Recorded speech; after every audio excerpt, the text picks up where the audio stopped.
ওয়ামা কানাল্লাহু মুআদ্দিবাহুম ওয়া হুম ইস্তাগফিরুন। রব্বুল আলামিন বলেন, হাবিব কথা দিলাম ওরা ইস্তেগফার করবে, আমি ওদেরকে আযাব দিব, এমনটি হবে না। ওরা ইস্তেগফার করবে, আমি ওদেরকে আযাব দিব, এমনটি হবে না। তাইলে ইস্তেগফার বাড়াও, ইস্তেগফার বাড়াও, ইস্তেগফার বাড়াও। আস্তাগফিরুল্লাহ, আস্তাগফিরুল্লাহ কতবার করবেন? মোট গুনাহ জীবনে যতবার করছেন ততবার করবেন। আপনি যদি জিজ্ঞেস করেন, হুজুর আমি যদি ইস্তেগফার করি আপনি আমাকে কি দিবেন? রব্বুল আলামিন রব যেন বলেন, আমার দরজা খটখটালে আমাকে গফুর পাবে। ইয়াজিদিল্লাহ গফুরুর রহিমা। আমার দরজা খটখটালে আমাকে কি পাবে? কথা কয় না। আমার দরজা খটখটালে আমাকে কি পাবে বলেন? হুজুর আয়াতটা পড়েন না।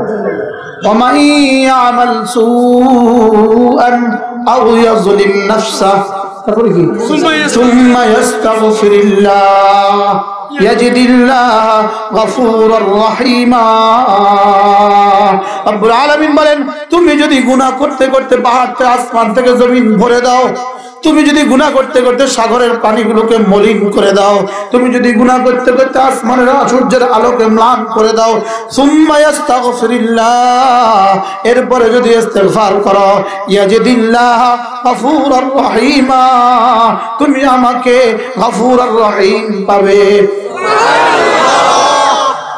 তুমি ইস্তেগফার করতে দেরি করবে, আমি দুয়ার খুলতে দেরি করব না। হযরত রাবিয়া বসরি একবার কোন বুজুর্গের কাছ দিয়ে যাচ্ছিলেন, ঘরের বাইরে দিয়ে বুজুর্গ বয়ান করছিলেন তার মুরিদানকে। ওই বুজুর্গ বলেন, শোনো শোনো, রব্বে কারীমের দুয়ার খটখট করো, খুলবেই খুলবে, দুয়ার খটখট করো, খুলবেই খুলবে।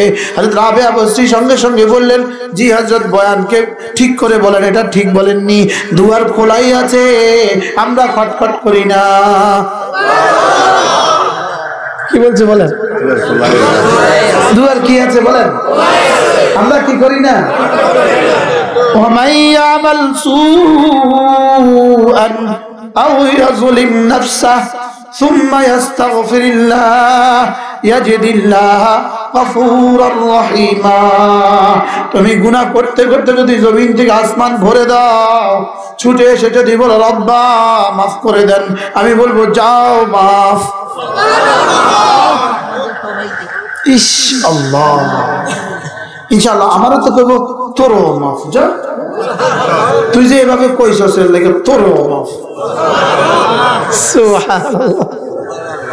والذين إذا فعلوا فاحشة أو ظلموا أنفسهم ذكروا الله فاستغفروا لذنوبهم ومن يغفر الذنوب إلا الله ولم يصروا على ما فعلوا وهم يعلمون। رب العالمين বলেন, যারা গুনাহ হয়ে গেলে পরে আমার কথা মনে করে করে ইস্তেগফার করে, আর এটা মনে করে আমি ছাড়া মাফ করনে ওয়ালা কেউ নাই, আমি তারে অবশ্যই মাফ করে দেই।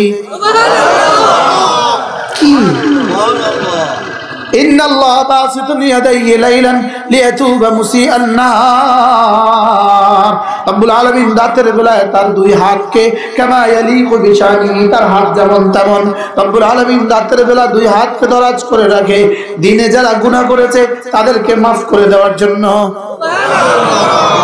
কি তুলে ধরে, আসো না আসো না আসো না বলেন না, কি কর পান নিজে কয় তুবু ইলাল্লাহ, তুবু ইলাল্লাহ, নিজেই বলে ফাফিরু ইলাল্লাহ, নিজেই বলে ওয়ানিবু ইলা রাব্বিকুম ওয়াসলিমু। সুবহানাল্লাহ। যেন সরাসরি এভাবে বলে, মা তার বাচ্চাকে যেভাবে বলে আব্বু আসো না, আল্লাহ বলে আসো না। ওহো, রব্বুল আলামিন বলেন, তুমি যদি ইস্তেগফার করো আমাকে তুমি গফুর পাবে আর রহিম পাবে। যেন একই কথা আল্লাহ তাআলা ভিন্ন আঙ্গিকে আবার বলেছেন, ওহো তুমি যখনই কোনো অশ্লীল কিছু করে বসো, প্রতিটা গুনাহই তো অশ্লীল, চাই সেটা কানের হোক চাই সেটা হাতের হোক, চাই সেটা জবানের হোক, চাই সেটা দিলের হোক, চাই সেটা চোখের হোক, চাই সেটা লজ্জাস্থানের হোক, প্রতিটি গুনাহই তো ফাহিশা। আল্লাহ তাআলা বলেন তুমি যখনই কোনো গুনাহ করে বসবে অথবা নিজের উপরে কোনো জুলুম করে বসবে, সঙ্গে সঙ্গে যদি আমার কথা তোমার মনে হয়ে যায়, আমার কথা যদি কি হয়ে যায়, যাকারুল্লাহ, আমার কথা যদি মনে হয়ে যায়, আমার কথা যদি মনে হয়ে যায়, ফাস্তাগফিরু লিযুনুবিহিম, আর সঙ্গে সঙ্গে বলে ফেলো আস্তাগফিরুল্লাহ, আস্তাগফিরুল্লাহ, আস্তাগফিরুল্লাহ, আস্তাগফিরুল্লাহ, আস্তাগফিরুল্লাহ। এবার রব্বুল আলামিন বলেন ওয়া মান ইয়াগফিরুদ যুনুবা ইল্লাল্লাহ, মুখে বলে আস্তাগফিরুল্লাহ আর দিলে দিলে বলতে থাকে আল্লাহ আপনি ছাড়া মাফ করনেওয়ালা তো আর কেউ নাই, আপনি ছাড়া মাফ করনেওয়ালা কি নাই বলেন। যদি এভাবে বলতে থাকে সঙ্গে সঙ্গে রব্বুল আলামিন বলেন যাও মাফ, আবার বলেন যাও মাফ, যাও কি যাও মাফ। ইন্না লিল্লাহ। একটা হলো হৃদয়ের ইস্তেগফার, আরেকটা হলো জবানের ইস্তেগফার, আরেকটা হলো আমলের ইস্তেগফার। বলেন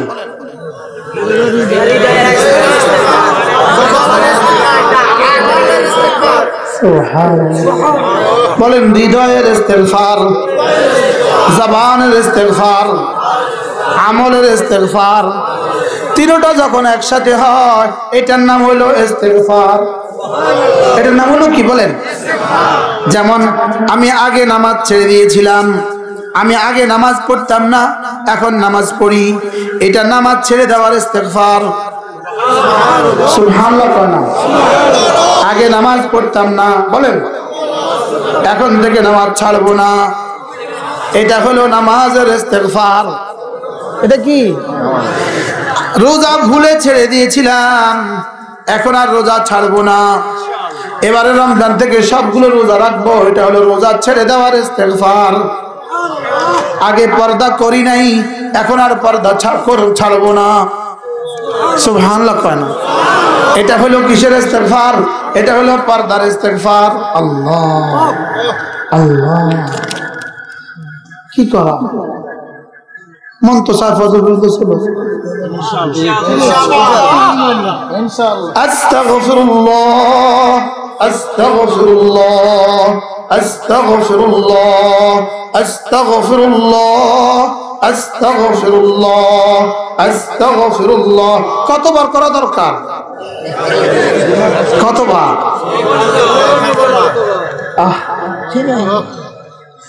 হাজার বার করা উচিত, লক্ষ বার করা উচিত, এইভাবে করা উচিত, এভাবে করা উচিত যেন রব্বে কারীমের রহমের সাগরে জোয়ার উঠে,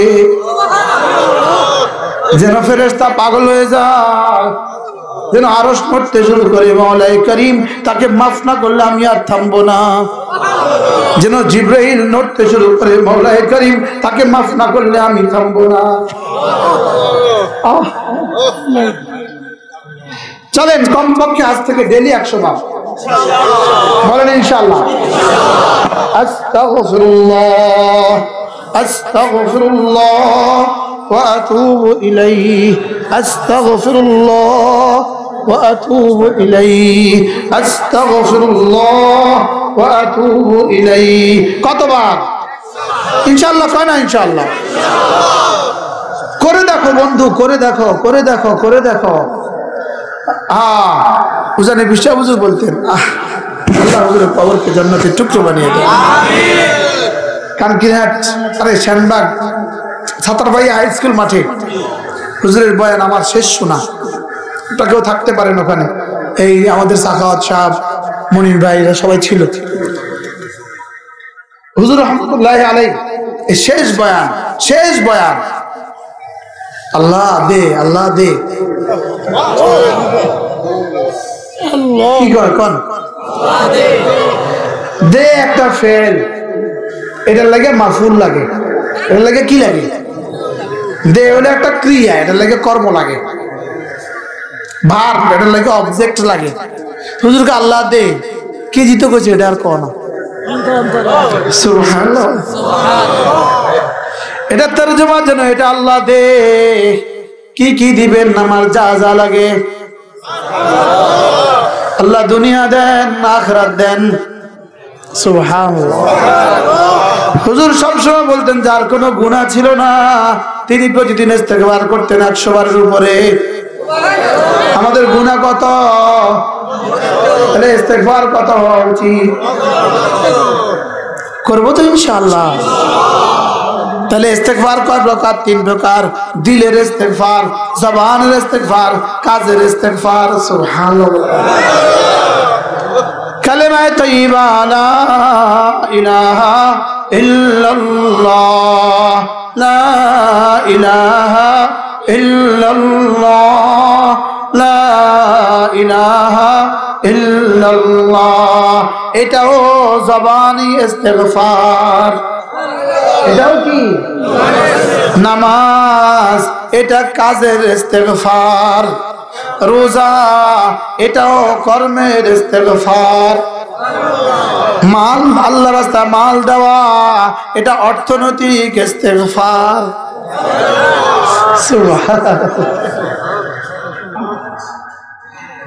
বান্দা তখন টেলিভিশনের দিকে চায়াই থাকে, চায়াই থাকে, চায়াই থাকে, চায়াই থাকে, চায়াই থাকে। রব্বুল আলামিন যেন বলে এই ওদিকে কি কি বলে বলেন? আরে হেমি কি? আমি তো কথা কর না, হেমুই কিয়া বলেন, কি বলে বলেন? হেমুই কিয়া, আমি তো এখানে। সুবহানাল্লাহ বলবেন না? তুমি ওদিকে কি দেখছো? সুবহানাল্লাহ। মোবাইলে যখন ফেসবুক খুলে ঢুকছে, আরে তো কয় ওদিকে কি দেখছো তুমি? ভাইয়া আহ আহ কি কর, কি বলে? قل للمؤمنين يغضوا من أبصارهم ويحفظوا فروجهم ذلك أزكى لهم والله عليم بما تصنعون। বিমা ইয়াসনাউন। রব্বুল আলামিন বলেন, হাবিব আপনি আপনার উম্মতকে একটু বলে দিন ভিন নারী থেকে ওরা যেন ওদের চোখ দুটোকে নিচু করে। আমি যেন বললাম আল্লাহ আপনি কেন বলেননি? এটা তো আপনি এভাবে বলতে পারতেন, ইয়া আইয়ুহাল্লাযীনা আমানু গুদ্দু আবসারাহুম, হে মুমিনরা চোখ নিচু করো। আপনি এভাবে না বলে এভাবে বললেন কেন? কুল্লিল মুমিনিন, হাবিব আপনি বলে দেন এটা এভাবে বললেন কেন? করাচির হযরত ওমর রাহমাতুল্লাহ আলাইহি বলেন এটা এজন্য বলেছেন রব্বুল আলামিন যেন বলেন, হাবিব ওরা ভিন নারীর দিকে চোখ তুলবে এটা বলতেও আমার ভালো লাগে না, এটা বলতেও আমার লজ্জা লাগে, আপনি নিজে একটু বলে দেন। আল্লাহ কি হয়? করাচি হযরত ওয়ালা বলতেন, যেমন ধরেন কোন ছেলে যদি বেশি দুষ্টুমি করে তো বাবা ছেলেকে সরাসরি বলতে লজ্জা পায়। বাবা ছেলের কোনো বন্ধুকে অথবা নিজের কোনো বন্ধুকে ঠিক করে, দোস্ত আমার ছেলেটাকে একটু বলে দিও, আমার ছেলেটাকে একটু কি দিও। যেমন ছেলে বিড়ি খায়, ছেলে কি খায়? বাবা সরাসরি বলে না এই তুই আর বিড়ি খাস না, এটা কইতেও শরম লাগে। তো বাবা নিজের দোস্তকে কি বলে, দোস্ত তোর বাতিজের একটু কইয়া দিস তো। অথবা ছেলের কোনো বন্ধুকে কি বলে, এরে বেটা ভাতিজা তোর বন্ধুর একটু কইয়া দিস তো, ও যেন আর বিড়ি না খা। এখন বলে এই চাচা, চাচা কি বলছে জানিস, তুই যেন আর আব্বা যাই না ফেলাইছে। কি বলে বলেন বলেন? আব্বা যাই না ফেলাইছে, আর খাইতাম না, আর খাইতাম না। আল্লাহ বলে কুল্লিল মুমিনিন ইয়াগুদ্দু মিন আবসারিহিম, হাবিব আপনি আপনার উম্মতের পুরুষগুলোকে বলে দিন ওরা যেন ভিন নারীর দিকে চোখ না তোলে। এটা শোনা মাত্রই তো বলা উচিত ছিল, হ্যাঁ আল্লাহ বুঝি জেনে ফেলছে, আল্লাহ বুঝিনি জেনে ফেলছে না, অবশ্যই জেনে ফেলেছে। আল্লাহ যে কেমনি কইলো এই কথাটা এত সুন্দর করি। এবার ফায়দা শোনায়, ফায়দা কুল লিল মুমিনিন ইয়াগুদ্দু মিন আবসারিহিম ওয়া ইয়াহফাযু ফুরুজাহুম। আপনি আপনার উম্মতের পুরুষগুলোকে বলে দেন ওরা যেন ভিন নারী থেকে চোখ দুটোকে নিচু করে, ওরা যেন নিজের লজ্জাস্থানকে হেফাজত করে। আমি বললাম রব্বুল আলামিন ভিন নারী থেকে চোখ যদি নিচু করে, লজ্জাস্থানকে যদি হেফাজত করে, আপনি তাকে কি দিবেন? রব্বুল আলামিন বলেন দালিকা আজকা লাহুম, কথা দিলাম এটা তার জীবনকে মাহফুজ রেখা, জীবনকে মহাপবিত্র রেখা, মহাপবিত্র জান্নাত দিয়ে দিবে। দালিকা আজকা লাহুম, এটা তার ব্যক্তিগত জীবনকে পবিত্র করবে, এটা তার পারিবারিক জীবনকে পবিত্র করবে, এটা তার সামাজিক জীবনকে পবিত্র করবে, এটা তার রাষ্ট্রীয় জীবনকে পবিত্র করবে। সুবহানাল্লাহ। এবার নিজে নিজে বলেন আল্লাহু আলিমুম বিমা ইয়াসনাউন। তোমরা ভিন নারীর দিকে চোখ তুলবা, ছবির দিকে চোখ তুলবা, ছায়া ছবির দিকে চোখ তুলবা, তুমি ভেবো না তোমার রব জানে না। আল্লাহু আলিমুম বিমা ইয়াসনাউন, তুমি যা যা করো আমি সব জানি। আল্লাহ। এখন দেখা তো হয়েই গেল, ভুল তো হয়েই গেল, ছবি দেখা তো হয়েই গেল, টেলিভিশন দেখা তো হয়েই গেল, মোবাইলে দেখা তো হয়েই গেল। এখন কি করা? এবার রব নিজেই শিখিয়ে দেন, হয়ে তো গেছে ভুল, হয়ে তো গেছে ভুল। আমাল সুআন আও ইয়াজলিম নাফসা, ভুল তো হয়েই গেছে। এবার আস্তাগফিরুল্লাহ বলো, আমি মাফ করনে ওয়ালা পাবা। কি মজা রে আল্লাহ। ঢাকার হুজুর কি অবস্থা? আমরা যারা গ্রামে গঞ্জে আছি আমরা এই সুযোগ নেই, আমরা কিন্তু এই সুযোগ আছে। ভিন নারী থেকে একবার চোখ নিচু করলে 10,000 রাকাত নফলের চেয়ে ভারী নাকি। এখন আমার গ্রামে তো এই চান্সে নাই, সুযোগে নাই, কিন্তু ঢাকার হুজুরের তো এই সুযোগ আছে। কি কর ঢাকার হুজুরদের কি আছে বলেন? আপনাকে ঢাকাওয়ালাদের সুযোগ আছে কিনা বলেন? যদি ডেলি নিয়ত করেন যে আমি আজকে 1 কোটি টাকা নফলের চেয়েও ভারী নাকি কামাবো, শুধু বাসা থেকে আসতে আসতে গাড়ি পর্যন্ত সুযোগ আছে।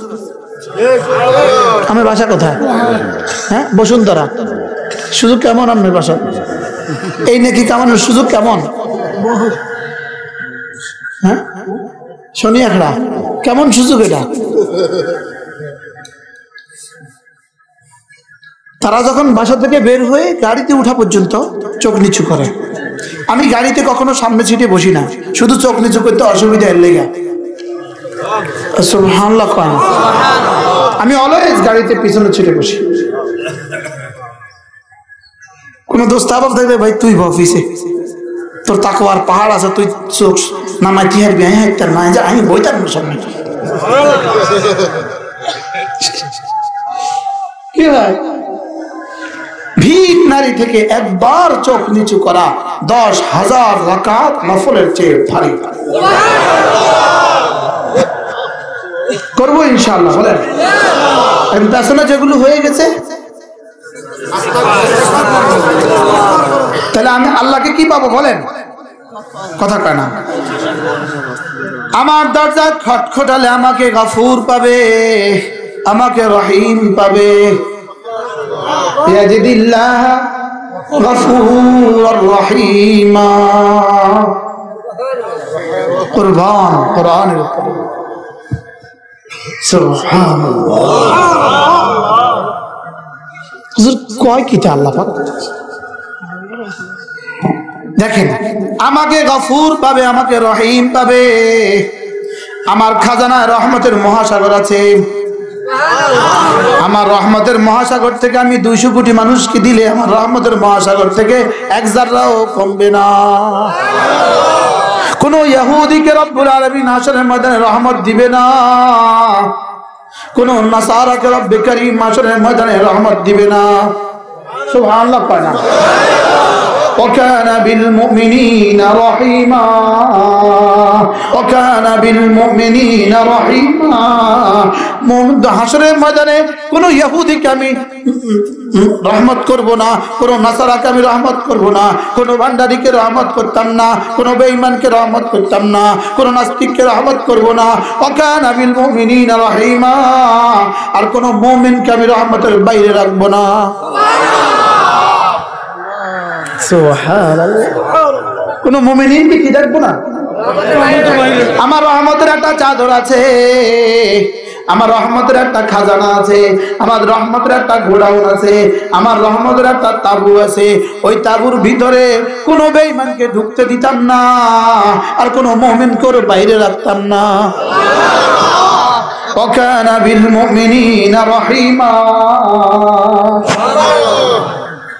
ইন্নাল্লাযীনা ইয়াতলুনা কিতাবাল্লাহ ওয়া আকামুস সালাহ وأنفقوا مما رزقناهم سرا وعلانية يرجون تجارة لن تبور। রব্বুল আলামিন বলেন যারা তিনটা কাজ করবা, এক নম্বরে কোরআন কারীমের তেলাওয়াত করবা, দুই নম্বরে নামাজ পড়বা, তিন নম্বরে আমার রাস্তায় খরচ করবা। রব্বুল আলামিন বলেন ইয়ারজুনা তিজারা, এরা এমন এক ব্যবসা আমার সাথে করে লন তাবুর, যে ব্যবসা জীবনে কখনো লস হবে না। আমি বললাম রব্বুল আলামিন এই ব্যবসা করলে আপনি কি দিবেন, আপনি কি দিবেন? রব্বুল আলামিন বলেন লিওয়াফিয়াহুম উজুরাহুম, তোমাদের আজর পুরা পুরা দিব। কি দিবে বলেন? জোরে পারেন। পুরা পুরা দিব। আজর কি দিব? তৈব সাহেব মজার খবর আছে, মজার খবর। আমি বলে রব্বুল আলামিন পুরা পুরা কদ্দুর দিবেন? কজাও 1 এ 10। আমরা তো খুশি হয়ে গেছেন, আমি খুশি হইনি। আমি 1 এ 10 নিতাম না। কজাও 1 এ 100। আমি দিতাম না, আমি নিব না। কজাও 1 এ 70,000। আমি গেলাম, আমি নিতাম না। কজাও 1 এ 7 লাখ। লিওয়াফিয়াহুম উজুরাহুম, আমি পুরা পুরা দিব। রব্বুল আলামিন যেন বলেন যাও 1 এ 49 কোটি। আমি বললাম আমার 49 কোটি আমার হবে না। এবার রব্বুল আলামিন বলেন যাও, কথা দিলাম আজর তোমাকে পুরা পুরা দিয়ে, আজর তোমাকে পুরা পুরা দিয়ে